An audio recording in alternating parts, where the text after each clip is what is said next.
Praise lord. ప్రభువైన యేసుక్రీస్తు నామములో అందరికీ వందనాలు. మరి ఈ దినం కూడా మన బైబిల్ పఠనం కొరకై మిమ్మల్ందరినీ ప్రేమతో ఆహ్వానిస్తుంటున్నాను. ఈ దినం మన యొక్క వాక్య భాగము సామెతల గ్రంథము 9వ అధ్యాయంలో నుంచి మొదటి వచనం మనం చదువుకుందాము. సామెతల గ్రంథము 9వ అధ్యాయం మొదటి వచనం. జ్ఞానము నివాసమును కట్టుకొని దానికి 7 స్తంభములు చెక్కుకొనినది. జ్ఞానము wisdom hath builded the house, it has got 7 pillars ఉంటుంది.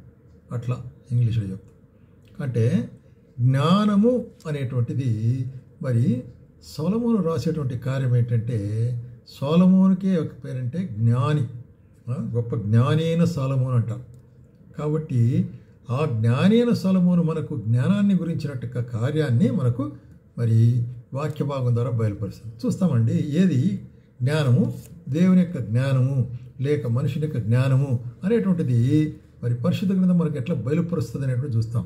మొట్టమొదటిగా జ్ఞానం అనేటువంటిది అందరూ కోరదగినది, ఎవరు కూడా కాదనే మాట కాదు అది. ఎందుకంటే జ్ఞానము కోరదగినది అనేటువంటిది కదా. చూసినట్లయితే 4వ అధ్యాయము అదే సామెతల్లో, జ్ఞానము సంపాదించుకును, బుద్ధి సంపాదించుకును, నా నోటి మాటలను మరి ఇక్కడ ఏం చెప్తున్నాడు చూసినట్లయితే మరువకు అంటాడు. కాబట్టి జ్ఞానం సంపాదించుకో, బుద్ధి సంపాదించుకో అనేటువంటి కార్యము దేవుని వాక్యం మనకి ఇచ్చేది. కాబట్టి ఇది కోరదగినది ప్రతి ఒక్కరికి.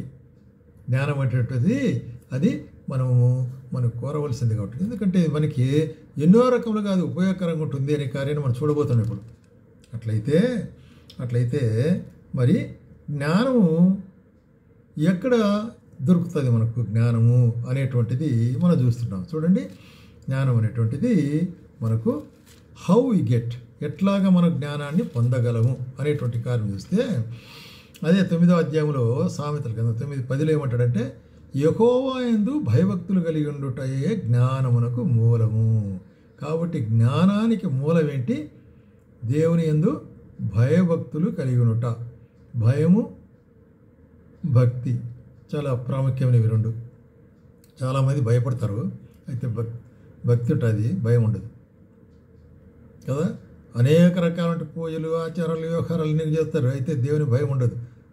నిర్దాక్షిణ్యంగా అబద్ధపడతారు, కోపపడతారు, తిరుగుబాటు చేస్తారు, మోసం చేస్తారు, అయితే భక్తి మాత్రం ప్రదర్శిస్తారు. అటువంటిది కాదు ఇది. యెహోవా యందు భయభక్తులు కలిగినట జ్ఞానమునకు మూలము.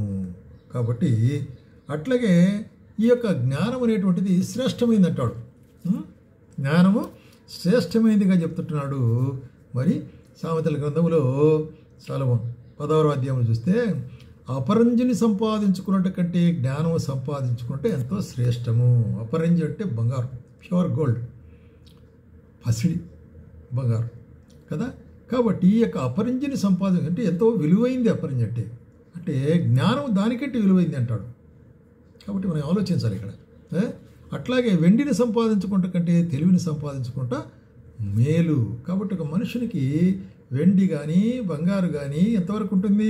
కొంతకాలం ఉంటుంది, అది పోతుంది, అది మన దగ్గర నుంచి పోయేదిగా ఉంటుంది. అది కొరకు ఏమంటాడంటే, యేసు ప్రభు, ఈ లోకంలో మీరు ధనం సమకూర్చుకునవద్దు, అక్కడ ఏం పడతారు? దొంగలు పడతారు, చిమ్మెట్లు కొట్టును అని చెప్తారు. అదేవిధంగా ఈ లోక సంబంధమైన విలువైనటువంటి మన కార్యాలు మనకు కలిగి ఉండొచ్చు, కానీ అవి నశించిపోయేటప్పుడు. అయితే జ్ఞానము అనేటువంటిది ఏం చేస్తుందంటే, అది మనల్ని మరి చూసినట్లయితే నడిపించేదిగా ఉంటున్నది. అది కొరకే చెడుతనము నుండి మనల్ని విడిపించేదిగా ఉంటుంది జ్ఞానం అనేటువంటి. కాబట్టి జ్ఞానము వెండి బంగారం కన్నా శ్రేష్టమైంది. అయితే ఈ జ్ఞానం ఎక్కడ దొరుకుతుంది? చూడండి, యోబు క్వశ్చన్ వేస్తాడు. యోబు 28వ అధ్యాయంలో ఒక ప్రశ్న, 20వ వచనంలో, అట్లయినా జ్ఞానము ఎక్కడ నుండి వచ్చును, వివేచన దొరుకు స్థలం ఎక్కడున్నది? ప్రియులారా, ఒక క్వశ్చన్, దీనికి ఆన్సర్, పలు రకాలైన ఆన్సర్స్ మీరు కలిగి ఉండొచ్చు, కానీ దేవుని వాక్యంలో చెప్పేటాం. జ్ఞానము ఎక్కడ దొరుకును? ఎక్కువ బుక్స్ దొరికే చదివితే జ్ఞానం వస్తుందా? అది పుస్తకాల గురించిన జ్ఞానం ఉంటుంది. అయితే ఇక్కడ ఏమంటాడంటే, వివేచన ఎక్కడ దొరుకును? జ్ఞానము వివేచనతో కూడినదిగా ఉంటుంది. కాబట్టి ఇది సజీవులకు అందరికీ మరుగై ఉన్నది అంటాడు. అంటే మనుషులకు అందరికీ మరుగైనటువంటిదిగా ఉంటున్నది. అంటే ఈ మరుగైన కార్యము మరి ఒక చోట దాచబడినదిగా ఉంటుంది. ఎక్కడిది? దేవుడే దాని మార్గమును గ్రహించును, దాని స్థలం ఆయనకే తెలియను. కాబట్టి ఈ యొక్క జ్ఞానం యొక్క స్థలము, జ్ఞానం యొక్క సోర్స్, ప్రారంభం లేక ఆరంభం అనేటువంటిది ఎక్కడ? దేవునికే తెలియను, దేవుని యొద్ద ఉంటున్నది. కాబట్టి మీరు సోదర సోదరి, జ్ఞానము దేవుని దగ్గర ఉంటుంది. ఆయన మనకు జ్ఞానం ఇచ్చేవాడు. అందుకొరకే ఇక్కడ ఏమంటున్నాడంటే, మనము ఇర్మియా గ్రంథంలో ఒక మాట చెప్తాడు. మరి ఇక్కడ బాగా ఆలోచించి మనం గమనించినట్లయితే ఇర్మియా గ్రంథంలో ఇక్కడ ఏం చెప్తానంటే, రైట్, ఐశ్వర్యవంతుడు తన యెహోవా ఇలాగ సెలవిస్తున్నాడు, జ్ఞాని తన జ్ఞానమును బట్టి, శూరుడు తన శౌర్యమును బట్టి అతిశయింపకూడదు. చూసావా? జ్ఞానుడు తన జ్ఞానమును బట్టి చూసినట్లయితే శౌర్యుడు అంటే వీరుడు అనేవాడు, నా బలము, నా శక్తి, నా కండబలం అంటారు కదా కొంతమంది, అట్లా దాని గురించి అతిశయపడకూడదు.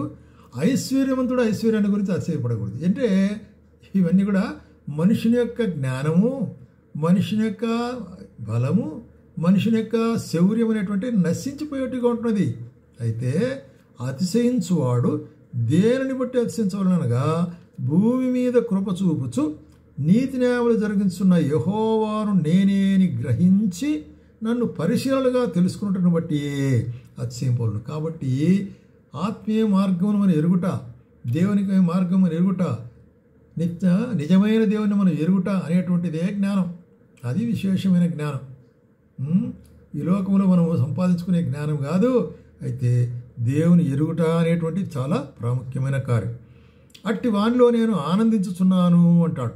కాబట్టి దేవుని ఎరుగుట అనేటువంటిది మరి ఈ లోక జ్ఞానం ద్వారా రాదు అనేటువంటి కార్యాన్ని చెప్తాడు. అందుకొరకే ఏమంటున్నాడంటే, రోమీలకు రాసిన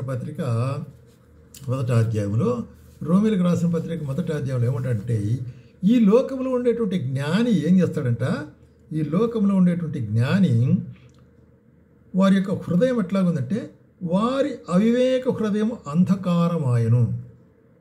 వారు జ్ఞానులు అనుకుంటున్నారు, నేను ఇన్ని బుక్కులు చదివినాను, ఇన్ని పుస్తకాలు చదివినాను, ఇంత జ్ఞానం నాకు కలిగి ఉంటుంది అనుకుంటున్నారు. అయితే వారి యొక్క మరి చూసినట్టయితే అవివేక హృదయము అంధకారమాయను, తాము జ్ఞానులమని చెప్పుకొనొచ్చు బుద్ధిహీనులైరి. కాబట్టి దేవుని వాక్యం ఎందుకు ఎట్లా చెప్తాంది అంటే, మేము జ్ఞానులమని చెప్పుకుంటూ వాళ్ళు బుద్ధిహీనులు ఎట్లాగా అయినారు అంటే కింద చెప్తాడు చూడండి, వారు అక్షయుడగు దేవుని మహిమను క్షేమగు మనుషుల యొక్కయు, పక్షుల యొక్కయు, చతుష్పాత జంతువుల యొక్కయు, పురుగుల యొక్కయు ప్రతిమా స్వరూపముగా మార్చిరి. కాబట్టి దేవుడు అక్షయుడైనటువంటి దేవుడు, ఆయన ఆద్యంతరహితుడైన దేవుడు. చూసినట్లయితే మరి ఆయన సర్వోన్నతుడైన దేవుడు, శక్తివంతుడైన దేవుడు, మహాప్రకాశం కలిగిన దేవుడు, మహాబలం కలిగిన దేవుడు. ఇటువంటి దేవుని యొక్క స్వరూపాన్ని ఏం చేశారు వాళ్ళు చూసి, అక్షయుడైన దేవుడు అంటే ఆయనకు క్షేమ లేదు, ఆద్యంతరహితుడు అనమాట. అటువంటి దేవుణ్ణి మనుషుల రూపంగాను, పక్షుల రూపంగాను, చతుష్పాద జంతువు అంటే 4 పాదముల జంతువుల రూపంగాను, పురుగుల రూపంగాను మార్చి దానికి పూజిస్తుంటున్నారే. ఎంత మరి జ్ఞానం, వీరి జ్ఞానం ఎట్లాంటి జ్ఞానం ఇది! మేము జ్ఞానులమని చెప్పుకునేవారు, అంత మహిమగల దేవుడు, అంత గొప్ప దేవుడు, సర్వభూమిని సర్వమును సృజించినవాడు, భూమిలోను సముద్రంలోను ఆకాశంలో ఉండేటువంటి అన్నిటిని సృజించినవాడు, మనిషిని తన యొక్క మరి హస్తములతో నిర్మించినవాడు, ఆ యొక్క మరి జీవగల దేవుడు ఆయన స్వరూపాన్ని స్వల్పమైనటువంటి మరి ప్రతిమలుగా మార్చి వాటికి పూజ చేస్తుంటున్నావే, వాటికి సాగిలపడుతుంటున్నావే, మరి ఇది జ్ఞానమా అని దేవుని వాక్యం ఇక్కడ. మరి కాబట్టి వారి జ్ఞానంలో వారు వ్యర్థమైపోయింటున్నారు అనేటువంటి కార్యాన్ని ఇక్కడ చూస్తున్నాం. కాబట్టి ప్రియమైన సోదర సోదరి, మనం జ్ఞానం కలిగిన వారు చెప్పుకొని కూడా ఇటువంటి మరి బుద్ధిహీనమైనటువంటి కార్యం చేసినట్లయితే ఆ జ్ఞానము వ్యర్థము. అందుకొరకే పరిశుద్ధ గ్రంథంలో ఏం చెప్పబడుతుందంటే, పరిశుద్ధ గ్రంథంలో మరి ఈ జ్ఞానాన్ని గురించి 2 రకములైన జ్ఞానం గురించి చెప్తాడు. చూడు, యాకోబు రాసేటప్పుడు యాకోబు పత్రికలో 3వ అధ్యాయంలో మరి కొన్ని మాటలు మనం చూస్తాం. యాకోబు పత్రిక 3వ అధ్యాయంలో 13వ వచనంలో ఏమంటే, మీలో జ్ఞాన వివేకములు గలవాడు ఎవడు? బాగా గమనించాలి. వాడు జ్ఞానముతో కూడిన సాత్వికము గలవాడై తన యోగ్య ప్రవర్తన వలన తన క్రియలను కనపరచవలను. కాబట్టి జ్ఞానము కలిగిన వాడు ఎవడు? యోగ్యమైన ప్రవర్తన కలిగి సాత్వికుడై అంటే దీనుడై అంటే గర్వం లేనివాడై అంటే అనుకోగలిగిన వాడై ఎట్లా ఉండాలా? మరి తన క్రియల వలన అది బయలుపరచాల. జ్ఞానం అనేది కలిగి ఉప్పొంగేది కాదు. నేను అందరికంటే జ్ఞాని, నాకంటే నన్ను మించిన వాడు లేదు, నా తెలివి నా జ్ఞానం నా యొక్క కథ అనేటువంటి అట్లాంటిది కాదు. సో జ్ఞానము అనేటువంటిది ఎటువంటిది ఉండాలని చెప్తున్నాడు ఇక్కడ. మరి జ్ఞానముతో కూడి సాత్వికం గలవాడై యోగ్య ప్రవర్తన గలవాడై తన క్రియల్లో ఉండాలట. అంతే. అయితే అట్లా కాకుండా మీ హృదయంలో సహింపనలవి కానీ మత్సరమును వివాదమును ఉంచుకునే వారైతే అతిశయపడవద్దు, గొప్పగా చెప్పుకోవద్దు. ఈ విధంగా మీ హృదయంలో ఏముంది? సహింపనలవి కానీ అంటే భరించలేనటువంటి మరి చేదు అంటే చూసి చెప్పాలంటే మత్సరం ఉంటున్నది హృదయంలో, అతిశయం ఉంటున్నది. మరి సత్యమునికి విరోధంగా అబద్ధం ఆడుతుంటున్నారు. కాబట్టి మరి ఇది జ్ఞానం కాదంటారు. ఈ జ్ఞానం ఎటువంటి జ్ఞానం అంటే ఈ జ్ఞానము ఇది ఇప్పుడు మనం చెప్పినట్టు ఈ జ్ఞానము పైనుండి దిగివచ్చినది కాక భూ సంబంధమైనది ప్రకృతి సంబంధమైన జ్ఞానము. దీన్నే దయ్యముల జ్ఞానము అంటున్నాడు. దీన్ని ఏమంటారంటే దయ్యముల జ్ఞానం, ప్రకృతి సంబంధమైన జ్ఞానం, భూ సంబంధమైన జ్ఞానం. ఎందుకంటే దీంట్లో ఏముంటుంది? దీంట్లో మత్సరం ఉంటున్నది, వివాదం ఉంటున్నది. మరి మత్సరము వివాదం ఎక్కడ ఉంటుందో అక్కడ అల్లరి ప్రతి నీచ కార్యం ఉంటుంది.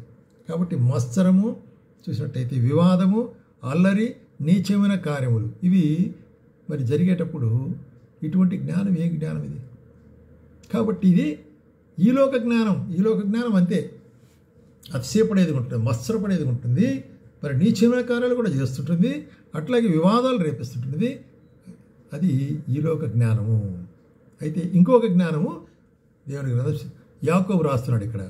అయితే పైనుండి వచ్చు జ్ఞానం మొట్టమొదట పవిత్రమైనది, పవిత్రం, హోలీ వన్.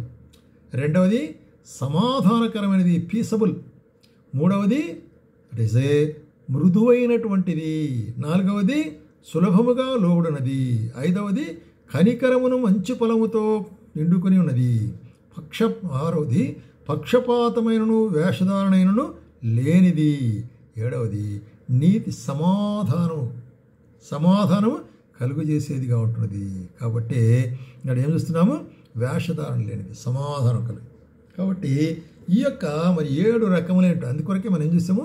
జ్ఞానము 7 స్తంభములు కట్టుకొని దాని మీద ఉంటున్నది. అంటే అక్కడ ఒక పోలికగా చెప్తుంటున్నాడు సొలొమోను. ఒక మిద్దె లేకపోతే చెప్పాలంటే ఒక బిల్డింగ్ అనేటువంటిది ఒక స్థలము. మరి ఆ పైకప్పు అంతా కూడా 7 స్తంభాల మీద నిలబడిందంట. ఈ 7 స్తంభాల గురించి ఇక్కడ చెప్పేట కార్యం ఏంటంటే అది ఈ 7 స్తంభాలు కూడా ఆ జ్ఞానమునకు ఆధారంగా ఉంటున్నవి. కాబట్టి ప్రేమైన సోదరి, నేను జ్ఞానిని అంటే నీ జీవితంలో ఏది ఎదురు చూస్తున్నావు? పరిశుద్ధత ఎదురు చూస్తుంటున్నావు. అట్లాగే సమాధానం. అందుకొరకే దేవుని వాక్యం సమాధానపరచువారు ధన్యులు, వారు దేవుని కుమారులు అనబడతారు అంటాడు. జగడాలు పుట్టించి, కోపాలు పుట్టించి, మోసం చేసి, దుర్మార్గం చేసేవాళ్ళు కాదు. అది ఈలోక జ్ఞానం. అది అయితే పరలోక జ్ఞానం ఏమిటిది? సమాధానపరచుట. సమాధానపరచువారు దేవుని కుమారులు అనబడదురు అంటాడు. అట్లాగే మరి మృదువైనది, సులభముగా లోబడినది కదా, తిరుగుబాటు చేసేది కాదు, రెబిలియస్ యాటిట్యూడ్ కాదు, వెరీ మీక్. అట్లాగే కనికరముతోనూ మంచి ఫలములతో నిండుకునేది. కనికరముతో అంటే కంపాషన్, అంటే ఇతరులకు సహాయం చేసే విషయంలో, ఇతరులను ఆదుకునే విషయంలో, ఇతరులను ధైర్యపరిచే విషయంలో, ఇతరులను బలపరిచే విషయంలో, ఇతరులను ఓదార్చే విషయంలో జ్ఞానం మనం ఉపయోగించాలి కదా. కాబట్టి ఈ జ్ఞానము అటువంటి. అట్లాగే పక్షపాతం లేదు. ఏదైనా ఒకటి చెప్తే అది నిజమే, యథార్థం అంటే యథార్థమే, కాదంటే కాదు. అందుకొరకు యేసు చెప్తున్నాడు, మీరు ఏదైనా మాట్లాడేటప్పుడు అవునంటే అవును, కాదంటే కాదనండి. దానికి మించినది పాపం. అయితే కాబట్టి అట్లాగే వేషధారణ లేనిది. వేషధారణ చాలా అసహ్యమైన కార్యం.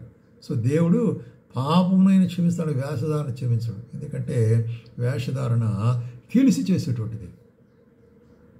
సత్యము ఎరిగి దాన్ని కప్పిపెట్టి వేరే రకంగా వస్తుంది. కాబట్టి ఇక్కడ మనం గమనించేది ఏంటంటే జ్ఞానము తన ఇంటిని కట్టుకొనుచున్నది. జ్ఞానము తన ఇంటిని కట్టుకొనుచున్నది. దానికి 7 స్తంభాలు ఉంటున్నవి. మరి ఇది పైనుండి వచ్చే జ్ఞానం. కాబట్టి ప్రియమైన సోదర సోదరి, ఇటువంటి జ్ఞానాన్ని మనం ఆశిద్దాం, ఇటువంటి జ్ఞానాన్ని మనం కోరుకుందాం. ఆ పైనుండి వచ్చే జ్ఞానము దేవుడే మనకి ఇచ్చేవాడుకుంటున్నాడు. కాబట్టి యేసు ప్రభు ద్వారా దేవుడు మనకు ఈ జ్ఞానాన్ని మనకి ఇచ్చేవాడుకుంటున్నాడు. ఎందుకంటే ఆయన మనకు జ్ఞానమును రక్షణ ఇట్టున్నాడు. క్రీస్తు యేసు మానవాళ్ళందరినీ రక్షించడానికి కొరకై ఆయన శిలువలో మరణించి తన రక్తం కార్చి మరణించి భూస్థాపన చేయబడి తిరిగి లేచిన వాడుకుంటాడు. కాబట్టి ఆయన మనకేమిస్తాడు? మరి చూసినట్టయితే రక్షణ ఇస్తాడు, జ్ఞానం ఇస్తాడు. కాబట్టి ఇటువంటి జ్ఞానం మనకు కలిగినట్లయితే, ఆ పరలోక జ్ఞానం మనకు కలిగినట్లయితే పరలోకంలో మన దేవునితో కూడా ఒక దినమున ఉంటాం. అట్లా కాకుండా ఈ దయ్యముల జ్ఞానములో మనం ఈ లోకంలో ప్రవర్తించినట్లయితే మనకు నిత్యమైనటువంటి ఒక నరకము తప్పదు. కాబట్టి ఈ దినాన్ని నీవు నిశ్చయించుకోవాలి, పరలోక జ్ఞానం కావాలన్నా ఈ లోక జ్ఞానంలోనే నీవు మరి మిడిసిపాటు పడుతుంటున్నావా అనేటువంటిది. కాబట్టి పరలోక జ్ఞానము, దైవిక జ్ఞానము 7 రకమైన కార్యములు మన జీవితాల్లో మరి ఫలముగా ఉన్నట్లయితే దేవుడు ఆ పరలోక జ్ఞానాన్ని మనకు అనుగ్రహిస్తాడు.